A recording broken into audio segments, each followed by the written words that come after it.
திரு குமார், இப்போ நீங்கள் இந்த பாயிண்டில் முதலமைச்சருடைய இந்த விளம்பரம் ஏராளமான பேசுகிறதுக்கு நிறைய இருக்குது. நீங்கள் இதில் எந்த புள்ளியை பார்க்குறீங்க? அதாவது முக்கியமான பாயிண்ட்ஸ் எல்லாம் திரு டிடிஎஸ் ரவிச்சந்திரன் அவர்களும் தேவப்பிரியன் அவர்களும் சொல்லிவிட்டார்கள். அதில் எனக்கு 100% உடன்பாடு. ரைட். அடுத்தபடியாக இவர்கள் அதாவது கையில் வெண்ணெயை வைத்துக்கொண்டு நெய்க்கு அலைந்த கதைன்னு ஒன்று கேள்விப்பட்டிருப்பாங்க. ரொம்ப பிரபலமான ப்ராவர்பு. அதே போல் திரைக்கடல் ஓடியும் திரவியம் தேடுன்னு சொல்லியிருக்காங்க. ஆகையினால நாங்கள் வந்து இந்த ஊரில் இருக்கிறவங்களெல்லாம் விட்டுட்டு நாங்கள் புதுசாக வேறு மாதிரி, அதாவது பிரதமர் போகிறாரு, உலகம் பூரா சுற்றுறாரு, நாங்களும் சுற்றுவோம்னு போட்டி போட்டு தான் இதை இவர்கள் செய்து கொண்டிருக்கிறார்கள் என்பது என்னுடைய பார்வை. அதற்கு என்னால் நிறைய விளக்கங்கள் கொடுக்க முடியும். எந்த மாநில முதலமைச்சர்களாவது இப்படி போகிறது தப்புன்னு நான் சொல்ல வரல. மத்திய அரசே பல இடங்களில் நிர்மலா சீதாராமன் உட்பட, மோடி உட்பட முதலீடுகளை ஈர்க்கும் வகையில் நடந்து கொள்ளுங்கள், முதலீடுகளை ஈர்த்து நாட்டை வளப்படுத்துங்கள் என்று சொல்லியிருக்கிறார்கள். ஆனால் இவர்கள் கட்டமைப்பது என்னவோ, இங்கே இருக்கிற ஏற்கனவே கனெக்டடாக இருக்கிற ஏற்கனவே எஸ்டாப்ளிஷ்டில் இருக்கிற கம்பெனிகளெல்லாம் போய் நான் வெளிநாட்டில் நான் போய் தேடி பிடிச்சி கொண்டு வந்திருக்கேன் அப்படின்னு சொல்கிறதுல தான் எனக்கு பெரிய வருத்தமும் சந்தேகமும் இருக்குது. ஆமாம், அங்கே போய் சைக்கிள் ஓட்டினாருன்னு யூடியூப்பில் வருது, நம்மலாம் வெளிநாட்டில் இருந்து எனக்கு போடுறது கூட கஷ்டமாக இருக்கும். முதலீட்டுக்கு போன மாதிரி தெரியல. ஆமாம், போயிடுறது, ஜிம்முக்கு போகிறது, அங்கே ஃபோட்டோ எடுக்கிறது அதெல்லாம் பண்ணுங்கள். ஆனால் நீங்கள் அந்த வேலையோட அந்த வேலைக்கு முக்கியத்துவம் கொடுத்து, எந்த வேலைக்காக பொதுமக்களுடைய வரிப்பணத்தில் பொதுமக்களுக்காக நாட்டினுடைய டெவலப்மெண்ட்டுக்காக வெளிநாட்டில் போய் இந்தியாவில் எந்த விதமான தொடர்பு இல்லாத புது கம்பெனிகளை ஈர்க்கப் போகிறேன் என்று விளம்பரப்படுத்தி விட்டு அங்கே சென்று நீங்கள் இந்த காரியங்களெல்லாம் இதெல்லாம் பண்ணி கொண்டு அப்பப்போ ஸ்டேட்டஸ் போட்டுக்கிட்டு இருந்தீங்கன்னா இதை எப்படி மக்கள் பார்ப்பாங்கங்கிறது இல்லை. நீங்கள் ஒரு சின்ன கேள்வி, நீங்கள் கனடாவில் ரொம்ப நாள் இருந்திருக்கீங்க, உலகம் ஃபுல்லாக போயிட்டு வந்திருக்கீங்க, எனக்கு தெரியும். நம்ம ஊரில் சிஎம் போகும்போது கான்வே போகும் இல்லையா, பின்னாடி உயின்னு, இது முதலமைச்சர் போகும்போது ஜெர்மன் அரசாங்கம் கொடுத்ததாகவும் படங்கள்லாம் வெளியாக இருக்குது. அது உண்மையா? அதை பற்றி நான் ஆய்வு பண்ணாமல் நான் எதுவும் சொல்கிறேன். அப்புறம் நீங்கள் பார்த்துருக்கீங்களா? அந்த மாதிரி பிரைம் மினிஸ்டர் போகும்போது இப்படி சத்தத்தை போட்டு உயின்னு இதெல்லாம் அங்கே விட மாட்டாங்க சார். அப்போ இங்கே இப்படி ஜெர்மனில் விட்டாங்க? இல்லை, ஜெர்மனில் அது என்னன்னு தெரியல, அதை நான் ஆய்வு பண்ணலை. தெரியாமல் நான் எதுவும் சொல்கிறதுக்கு தெரியாமல் சொல்கிறது சரியில்லை. பேசும்போது பொது வழியில் பேசும்பொழுது அதில் கவனமாக இருக்க வேண்டும். நான் அதை ஆய்வு பண்ணவில்லை. சார் சொல்லுங்கள். அதாவது நான் ஏற்கனவே சொன்னது போல் நம்முடைய முதல்வர் அவர்கள் பிரதமர் எப்படியெல்லாம் ரோட் ஷோ அவர் தான் கதாநாயகன். இங்கே தமிழ்நாட்டில் ரோட் ஷோலாம் இப்போ இவர் பண்ணட்டும். வெளிநாட்டுக்குள்ளே போய் நானும் உலகம் பூரா சுற்றிட்டு வந்து எல்லாம் இருக்கிறேங்கிற எண்ணத்தில் போட்டோம். ஆனால் ஏற்கனவே 2021 25 வரைக்கும் என்னென்ன எம்ஓஇ போட்டாங்க. எம்ஓஇ என்பது ஒரு மெமரண்டம் ஆஃப் அண்டர்ஸ்டாண்டிங் தானே, புரிந்துணர்வு தான். அதாவது நாங்கள் நம்ம 2 பேரும் சந்திக்கிறோம், ஐயா நீங்கள் எங்கள் ஊருக்கு வாங்க, நாங்கள் இந்த வசதியெல்லாம் பண்ணி கொடுக்குறோம், எங்கள்கிட்ட இதெல்லாம் இருக்குது, உங்களுக்கு தேவைன்னா வேறு எதுவும் தேவைன்னா சொல்லுங்கள், எல்லாம் பண்ணி கொடுக்குறோம்.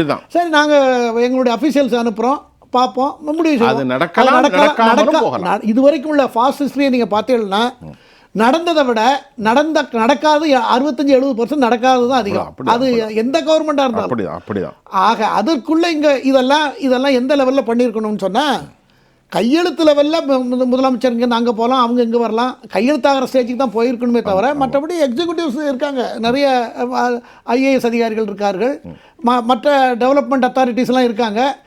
அவங்கெல்லாம் போய் முடிவு பண்ணுறதுக்கு மேலே நாங்களே போகிறோன்னு பண்ணியிருக்காங்க. பண்ணுங்க, உங்களை நாங்கள் ஒன்றும் தப்பெல்லாம் நினைக்கல.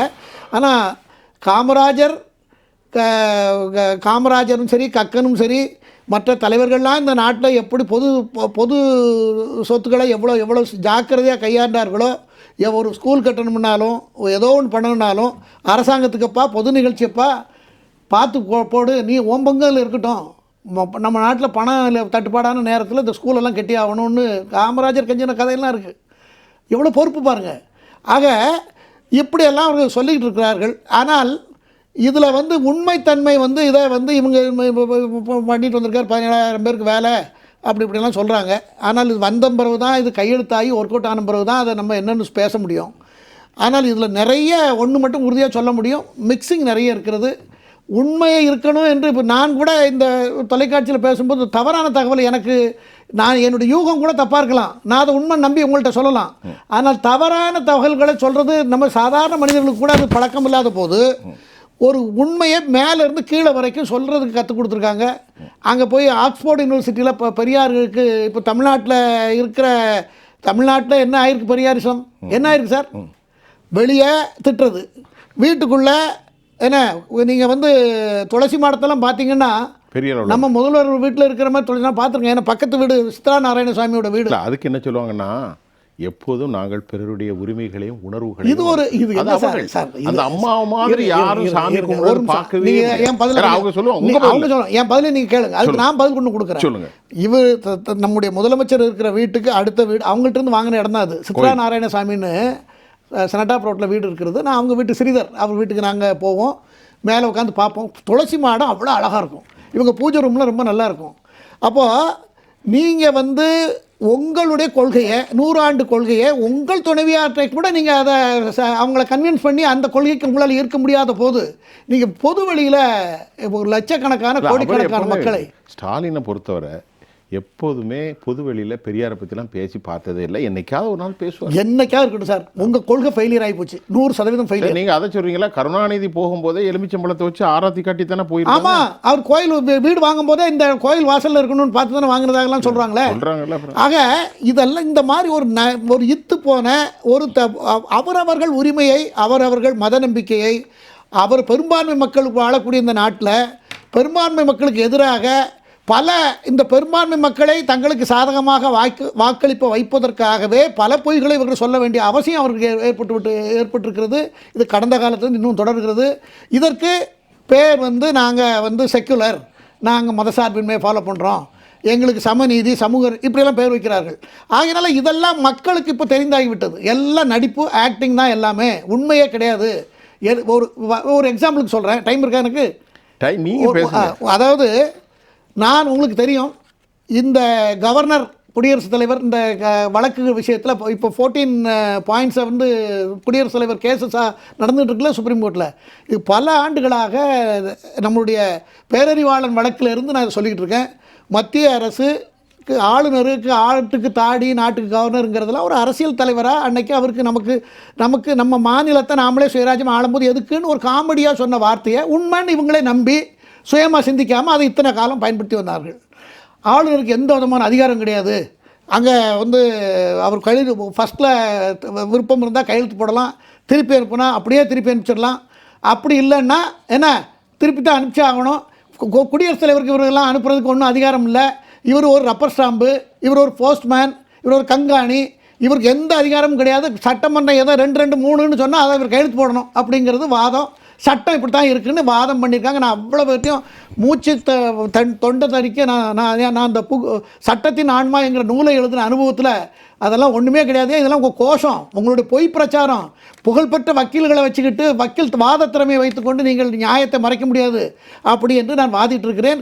கடந்த வாரம் வரைக்கும் நான் அதை பற்றி வாதிட்டு இருக்கிறேன். இப்போ உச்சநீதிமன்றத்தில் அந்த வழக்கு தெளிவாக பல நண்பர்கள் எனக்கு மெசேஜ் தான் அனுப்பும். நீங்கள் சொன்ன என்னென்ன ஆர்டிகல் 153, 154, 200, 201, 174 எல்லாம் நான் என்னென்ன ஆக்டெல்லாம் யூஸ் பண்ணி இங்கே பேசியிருப்பேன். அது அவ்வளோ சுப்ரீம் கோர்ட்டில் துஷார் மேத்தாவும் நம்முடைய கேரளா வழக்கறிஞரும் மத்திய பிரதேச வழக்கறிஞர்களும் அதை வாதம் வைக்கும்போது எனக்கு கொஞ்சம் மகிழ்ச்சியாக இருக்கிறது. அப்போ இதில் என்ன இருக்குன்னா, நிச்சயமாக அந்த கேஸ் தமிழ்நாடு அரசுக்கு எதிராக போய் முடியும். அப்போ இப்போ இதில் பூரா கட்டமைக்கப்பட்டது உங்களுக்கு எனக்கு சாமானிய மனிதர்களுக்கு அது நமக்கு தெரியாமல் கூட சொல்லியிருக்கலாம். ஆனால் சட்டம் படித்தவர்கள், இங்கேருந்து சட்டம் படித்தவர்கள், கான்ஸ்டியூஷனை பற்றி தெரிந்தவர்கள் ஒரு நீதிமன்றத்தையே த்ரெட் பண்ணி நீதிமன்றத்துடைய கவனத்தை திசை திருப்பி ஆர்டர் வாங்கிடலான்னு முயற்சி பண்ணும் பொழுது இப்படி தான் எல்லா விஷயத்திலும் நடக்கிறார்கள் அப்படி என்பது தான் என்னுடைய கருத்து. சார் நீங்கள் சொல்லுங்கள். அதான் இப்போ அவர் சொல்லும்போது பிரதமர் மத்திய அரசு கடன் வாங்குகிறது அப்படிங்கிற மாதிரி அவங்க எப்போதுமே பயன்படுத்துவாங்க. மத்திய அரசு மட்டும் கடன் வாங்கலையா, 200 கோடி கடன் வாங்கியிருக்காங்க, 175 லட்சம். நீங்கள் ஒரு காரில் நம்ம நாடுலேயே நம்ம தாய்நாடு தானே இந்தியா, நம்ம ஒரு ரவுண்டு காரில் ஒரு ரவுண்டு போயிட்டு பார்க்கணும். எல்லா நகரங்களையும் ஒரு மாதம் ஆகணும் வைங்களேன், நல்ல கேஷுவலாக போயிட்டு நீங்கள் பார்த்தீங்கன்னா பார்ப்பதற்கு அற்புதமான தேசம் நம்ம தேசம். எங்கேயும் இப்படி சாப்பாடுலாம் கிடைக்காது. எந்த சூழ்நிலையிலையும் இந்த ட்ரெஸ்ஸோட நம்ம அலையலாம், சுற்றலாம், எந்த காலநிலையும். அப்பேற்பட்ட ஒரு நாட்டில் நீங்கள் எந்த ஒரு மெட்ரோபாலிட்டன் சிட்டி, ஒரு நார்மல் சிட்டி எல்லா இடத்துக்கும் போனால் நம்ம சென்னையில் எப்படி கட்டுமான பணிகள் எப்படி நடந்து கொண்டு இருக்கிறதோ, மெட்ரோவாக இருக்கட்டும், ரயில்வே இருக்கட்டும், ரோடாக இருக்கட்டும், கம்பெனி ஃபேக்ட்ரிஸாக இருக்கட்டும், எல்லாமே சைமல்டேனியஸாக நடந்து கொண்டு இருக்கிறது. அதற்காக தான் அவங்க வாங்குறாங்க. அவங்க வாங்கி வந்து நான் 1000 ரூபா வீட்டுக்கு கொடுக்க போகிறேன், உங்களுக்காக உங்களுடன் ஸ்டாலின் அப்படின்னு சொல்லிட்டு உங்களுக்கு மாதம் இவ்வளோ தாரான்னு சொல்லி கூப்பிட்டு வச்சு பேசி ஒவ்வொரு இடத்துல கூட்டம் போட்டு இப்போ நடந்துகிட்டு இருக்கு. தேர்தலை மனதில் வைத்து ஒவ்வொரு இடத்துல இப்போ இந்த பொங்கலுக்கு 5000 ஒரு செய்தி வந்துட்டு, ஆமாம் வந்திருக்கு. அவங்களுடைய ஃபோன் நம்பரு, போக்குவரத்து இதெல்லாம் வாங்கி அந்தந்த ஏரியாவில் பகுதியில் இருக்கிற பல பேரை பயன்படுத்தி அவங்க மூலமாக அவங்களுக்கு ஜிபே பண்ணிடுறது பணம். இப்படியெல்லாம் பண்ணி நீங்கள் பண்ணக்கூடிய நீங்கள் கடனை வாங்கி இப்படி நான் பண்ணுறேன், நாங்கள் வந்து உங்களுக்கெல்லாம் எல்லா அடிப்படை தேவைகளை நாங்கள் கொடுக்குறோம், மாதம் 1000 கொடுக்குறோம், அதெல்லாம் அவங்களுக்கு உதவி, காலையில் சாப்பாடு டிஃபனை நாங்கள் கொடுத்துட்ருக்கோம், அதெல்லாம் இன்வெஸ்ட்மெண்ட் தான் அப்படின்னு கூட அவர் பேசியிருக்கிறார். இதெல்லாம் இன்வெஸ்ட்மெண்ட்டில் யாராவது வைக்க முடியும்? இந்த ஜனங்களை இந்த மாதிரி வச்சதே தப்பு தானே. 67லேருந்து காங்கிரஸ் காலத்தை விடுங்க, ஆரம்பத்தில் நமக்கு பொருளாதாரம் பேக்ரவுண்டு கிடையாது, வெள்ளைக்காரனும் கொள்ளையடிச்சிட்டு போய் நமக்கு கஜனாலாம் காலியாகி நம்ம புதுசாக ஆரம்பித்தோம், வந்தோம், போனோம். ஆனால் அவங்க பண்ணி கொண்டு வந்தாங்க. 67க்கு அப்புறம் நம்ம தானே வந்திருக்கோம். இன்றைக்கி ஒரு மாநிலம் வந்து நம்முடைய தேவப்பிரியன் அவர்கள் சொன்னது போல் 52ல் நம்ம கவர்மெண்ட் வருது, முதல் கவர்மெண்ட். அந்த கவர்மெண்ட்லேருந்து நீங்கள் கணக்கு எடுத்துக்கிட்டிங்கன்னா கிட்டத்தட்ட 65 வருஷம். நீங்கள் நேராக கணக்கு பார்த்தீங்கன்னா இந்த 4,65,000 கோடி, அதுவும் ஜெயலலிதா அம்மா இருக்கும் பொழுது 270 விட்டுட்டு போனாங்கன்னு நினைக்கிறேன், 270 பழசு. அதற்கு பிறகு எடப்பாடி பழனிசாமி ஒரு 1.5 லட்சம் கோடி வாங்கியிருக்காரு. 465 தான் அவங்க கணக்கு. இப்போ 9 ஆகிட்டு அடுத்த வருஷம் கடன் வேணும், அடுத்த வருஷம் நமக்கு லிமிட் முடிஞ்சு போச்சு. 1,60,63,000 நமக்கு லிமிட் முடிஞ்சது. 1,63,000 கோடி வாங்க போகிறாங்க. இப்போ வாங்க போகிறாங்களா திரும்ப? இப்போ வாங்கணும்ல, 25 ஏற்கனவே பண்ணியிருக்காங்க. ஆக இது வந்து ஒரு மாநிலத்திற்கு இது வந்து ரொம்ப அதிகப்படியாக இதை வாங்கி ஜிடிபியை நாங்கள் இப்போ நீங்கள் உங்கள்கிட்ட கடனை வாங்கிக்கிட்டு, நான் ஒரு நேஷனல் வங்கியில் கடனை வாங்கி நிறைய அக்கௌண்ட்டில் 3-4 அக்கௌண்ட்டில் பணத்தை நிறைய வச்சுக்கிட்டு என்கிட்ட இவ்வளோ பணம் இருக்குன்னு நான் காமிச்சா எப்படியோ அதை போல தான் கிட்டத்தட்ட. ஆகையினால எந்த ப்ராஜெக்டாவது ஒரு ப்ராஜெக்ட் நல்ல ஒரு கன்ஸ்ட்ரக்டிவாக இப்போ நீங்கள் இந்த ஊட்டி பக்கத்தில் நீங்கள் போயிருப்பீங்க. ஊட்டியிலேருந்து கோத்தகிரி வழியாக குன்னூர் வழியாக ஊட்டிக்கு வரலாம். குன்னூர் வழியாக ஒரு ரூட் இருக்குது, இன்னொரு ரூட் ஒன்று இருக்குது, கோத்தகிரி இன்னொரு ரூட் இருக்குது. அந்த ரூட்டில் வரும் பொழுது ஒரு அருமையான அமைப்பு இருக்கிறது. ஒரு பெரிய நீர்த்தேக்கம் நம்ம இடத்துக்குள்ளே, நம்ம நாட்டுக்குள்ளே அமைக்கக்கூடிய ஒரு 3 பக்கமும் ஒரு கிட்டத்தட்ட 2000-3000 அடி உயரத்தில் மலை, ஒரு பக்கம் டவுனாக இருக்கிறது. அது ஒரு பெரிய பள்ளத்தாக்கு. கிட்டத்தட்ட கோவை மாவட்டம் ஃபுல்லாக கொண்டு 16-17 கிலோமீட்டர் டயா. நான் மெனக்கிட்டு பார்க்கறதுக்காக நான் சென்றேன். நான் பார்ப்பதற்காக அங்கே லோக்கலில் இருக்கிற ஒருத்தர் கூட அதையெல்லாம் சுற்றி பார்த்துட்டு வந்தேன். இந்த மாதிரிலாம் ஒரு வாய்ப்பு இருக்கிறது. அருமையாக இருக்குண்ணா இந்த வாய்ப்பு. ஆமாம், மழை தண்ணியை வரக்கூடிய தண்ணியை அங்கே ஸ்டோர் பண்ணி அவ்வளோ உயரத்துலேருந்து கீழே அணையை உருவாக்கி செலவு ரொம்ப குறையும். நம்ம கர்நாடகாரங்கிட்ட போய் நம்ம கெஞ்ச வேண்டிய அவசியம் இல்லை. இதெல்லாம் இதுக்கு முன்னே இருந்தவங்க ஏன் செய்யலைன்னா நான் பேசியிருக்கேன். அப்படியெல்லாம் ஒரு திட்டத்தை நிறைவேற்றினாங்க. அல்லது free meditation, free medical high ஸ்டாண்டர்டில் ஃப்ரீ மெடிக்கல் கொடுக்குறேன், ஹை ஸ்டாண்டர்டில் ஃப்ரீ எஜுகேஷன், எல்லாத்துக்கும் ஃப்ரீ. தனியார் பள்ளியெல்லாம் இனிமேல் வேண்டாம், எல்லோரும் பணக்காரராக இருந்தாலும் ஏழையாக இருந்தாலும் நான் அவங்களுக்கு தகுந்த ஸ்டாண்டர்டில் நான் கொடுக்குறேன், அதுக்காக நான் கடன் வாங்கினேன், இன்னும் 10 லட்சம் கோடி கடன் வாங்க, நம்மளாம் சந்தோஷமாக இருப்போம். எந்த திட்டத்தையும் சொல்லி ஒரு வெள்ளை அறிக்கை கொடுக்க முடியாத திட்டத்தை செய்தது போல் தொடர்ந்து இந்த மாதிரி திட்டங்களை அவங்க நான் அப்படி பண்ணிட்டேன் இப்படி பண்ணிட்டேன்னு சொல்கிறது என்னால் ஏற்றுக்கவே முடியல. இனிமையாவது ஒரு அறிக்கை கேட்பதற்கு அவ்வளோ சந்தோஷமா இருக்கு. இனிமையாவது அது அறிக்கை நீ சொன்னது இனிமையா இருக்கு. இந்த தேசம் அழகா வளரணுமே, ஹை எஜுகேஷன், அணைக்கட்டுகள், சாலைகள், என்ன நடக்கு? அதுக்கு இப்போ கடன் வாங்க தப்பு இல்லைன்றா, அதுக்கு கடன் வாங்கி கொடுங்க. தனியார் ஸ்கூலெல்லாம் ஒழிச்சு கட்டுங்க, எல்லாத்தையும் நீங்கள் லீஸு கட்டுங்க, எல்லா இடத்தையும் நீங்கள் இன்வெஸ்ட் பண்ணிவிட்டு எல்லாத்துக்கும் 2 பிரதானமாக கொடுங்க.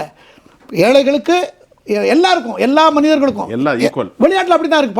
பணக்காரன் எனக்கு இத்தனை கோடி மில்லியன் பேங்கில் இருக்குன்னா நீனும் அந்த ஹாஸ்பிட்டல் தான் போகணும். அங்கே ஒரு 400 வீடு இருக்குன்னா அங்கே ஒரு அருமையான ஹாஸ்பிட்டல் இருக்கும், அருமையான ஸ்கூல் இருக்கும். அப்போ தான் அது தன்னிறைவு, அப்போ தான் அது சரியானது.